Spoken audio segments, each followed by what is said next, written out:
بسم الله والصلاة والسلام على رسول الله. إخوتي الكرام، أخواتي الكريمات، مرحبا بكم في النقطة الصحفية اليومية حول جائحة كورونا في بلادنا. وأتشرف اليوم أن أقدمها مع زملائي الدكتورة لاله مولاتي مديرة الطب الاستشفائي، والدكتور محمد محمود ولا علي محمود مدير المعلومات الاستراتيجية والرقابة الوبائية. وسنحاول قدر الإمكان أن نقدمها بهذا الشكل. وسأحيل الكلمة للدكتور علي محمود ليقدم الوضعية الوبائية اليوم. من بعد ذلك ستحدثنا مديرة الطب الاستشفائي عن وضعية الحجز الاستشفائي لمرضى كوفيد، وسأقدم لكم حصيلة الوباء منذ بدايته في بلادنا إن شاء الله. تفضل دكتور. السلام عليكم ورحمة الله. بسم الله الرحمن الرحيم، وصلى الله على النبي الكريم. بالنسبة للوضعية الوبائية لداء كوفيد 19 منذ بداية كوفيد 19 بالنسبة ل 24 ساعة الماضية تميزت بتسجيل 39 من الإصابات الجديدة موزعة على 14 من المخالطين و25 من الحالات المجتمعية، فيما بلغت الحمد لله حالة الشفاء 18 حالة شفاء جديدة، وكانت الوفيات ولله الحمد 0 وفاة مسجلة لهذا اليوم. بالنسبة لتوزيع هذه الحالات على مستوى مقاطعات الوطن كانت على الشكل التالي: سجلت حالة واحدة في مقاطعة كيفا، وهي الحالة الوحيدة خارج نواكشوط، فيما توزعت 38 حالة إصابة جديدة الباقية على مقاطعات نواكشوط.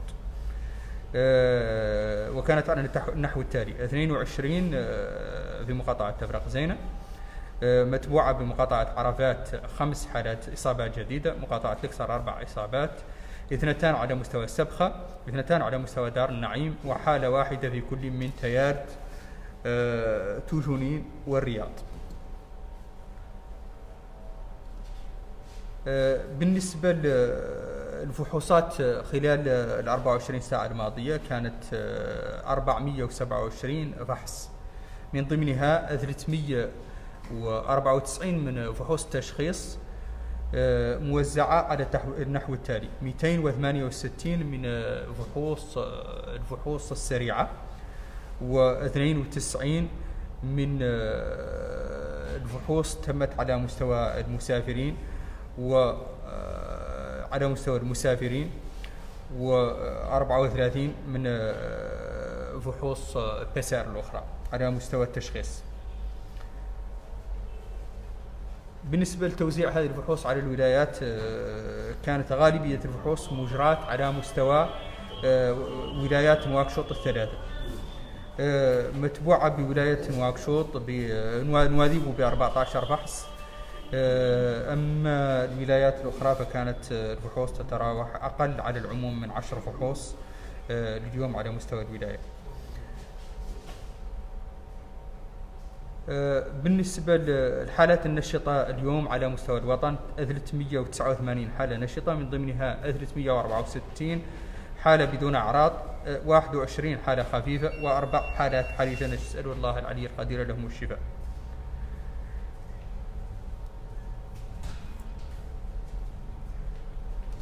Mesdames et messieurs, on présente la situation épidémiologique durant les dernières 24 heures qui s'est caractérisée par l'enregistrement de 39 nouveaux cas. Parmi ces 39 nouveaux cas, 14 étaient parmi les contacts des anciens malades et 25 transmissions communautaires.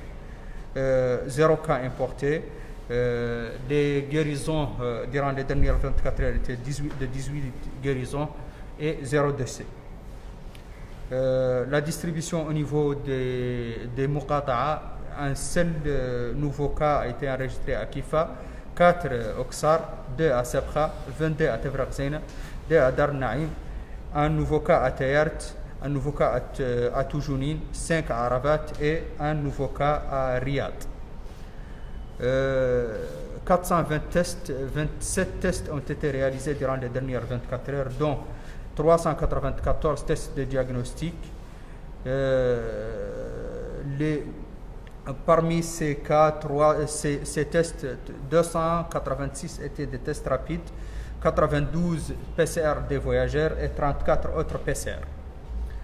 La distribution des tests par wilaya, les 3 wilayas de Nouakchott ont effectué la majorité des tests, suivis de Nouadhibou.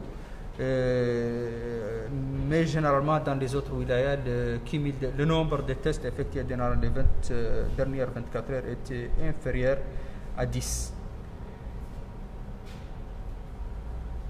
Nous avons actuellement 389 cas actifs, dont 364 asymptomatiques, 21 cas légers et 4 en situation critique. Maintenant, je passe la parole à Dr Mouliati qui va nous parler de la situation dans les hôpitaux. بسم الله الرحمن الرحيم. السلام عليكم. بالنسبة للحالات بالأطباء، نحن مسجلين ركاتيا 25 حالة بالحجز، منهم 4 حالات خطيرة. وبالنسبة لجميع من الحالات التي جاوا من هاي البداية، عندنا 1275 حالة كانت بالحجز بالطب، ومنهم 134 حالة كانت بحالات خطيرة. Donc, je disais que pour l'hospitalisation des cas actuels, les nouveaux cas, on a hospitalisé actuellement dans les hôpitaux 25 cas, dont 4 cas graves. La répartition de ces 25 cas, on a 18 à Nouakchott et 3 à Kifal. Les cas graves ne se trouvent qu'à Nouakchott. Au total, depuis le début de l'épidémie, on a hospitalisé 1273 cas, dont 139 cas graves. Donc, je vous remercie. Voilà, c'était la situation des hôpitaux. Je passe la parole au directeur général de la santé.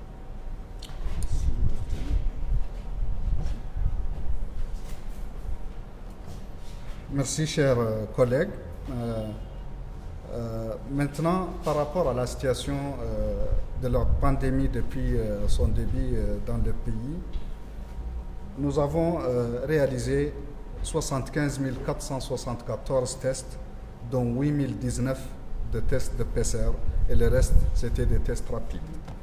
Ceci nous a permis de dépister 8 167 cas, dont 7 603 se sont avérés des contacts, 381 sont restés des cas communautaires, c'est-à-dire qui n'ont pas été liés à des cas connus.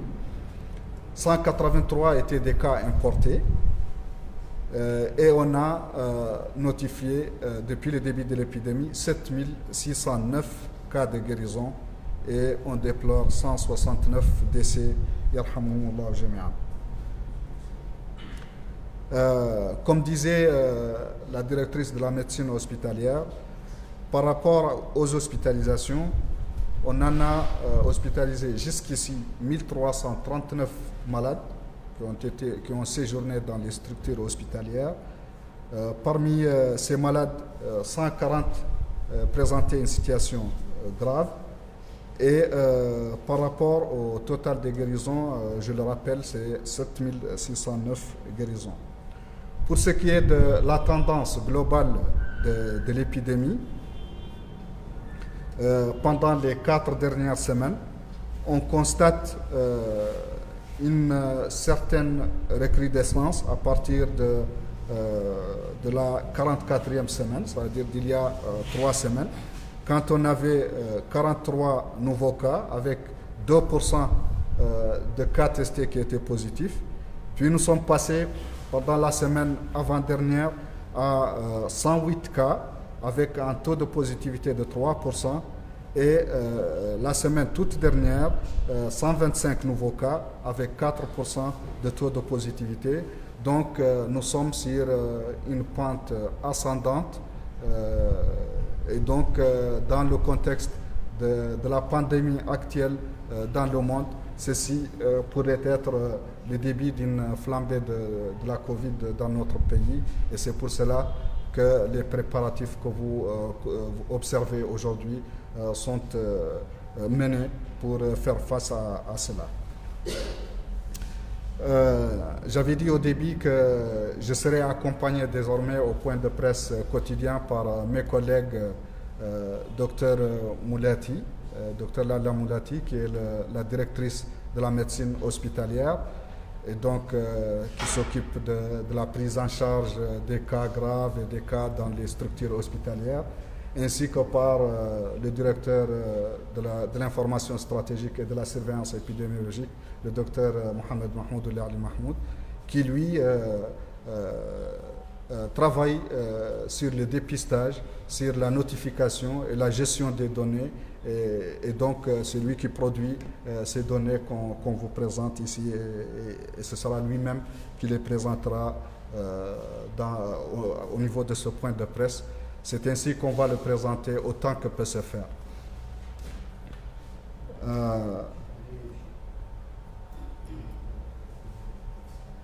بالنسبة للوباء عموما، وضعية الوباء عموما في البلد منذ بداية الجائحة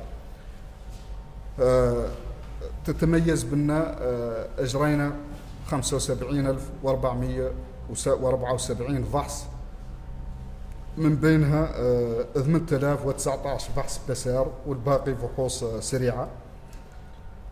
هذا العدد من الفحوص اسمح لنا بتشخيص 8,167 حالة من كوفيد، كانت من بينها 7,603 حالات من المخالطين، و381 حالة لم يتسنى ربطها بحالات محدودة، و183 حالة كانت حالات وافدة.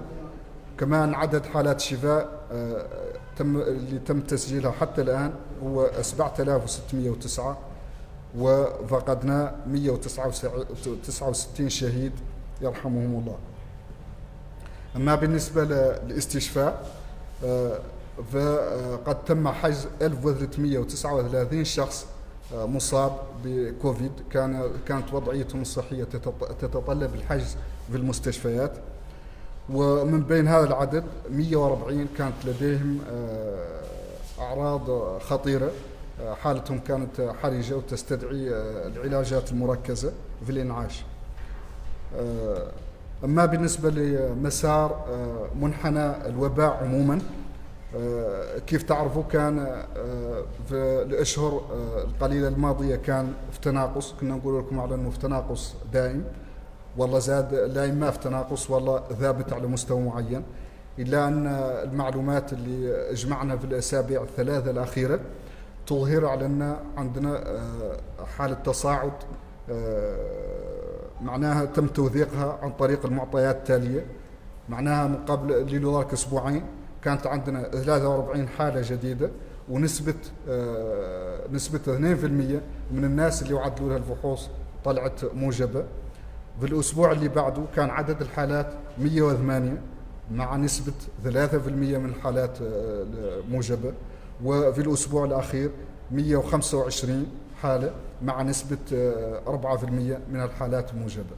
يعني مدة 3 أسابيع لدينا منحنى صاعد، وهذا في ظل الوضعية الراهنة في العالم وفي البلدان اللي كاملة اللي عرفت موجة ثانية. هذا قد ينم بأن في بداية موجة ثانية إن شاء الله تكون خير علينا، ويكون عدد المصابين أقل ما يمكن وعدد الخسائر أقل ما يمكن، وجميع الحالات اتخذت كل التدابير للتصدي لهذه الموجة، وإن شاء الله نرجو من الله التوفيق، وأشكركم وإلى غد إن شاء الله.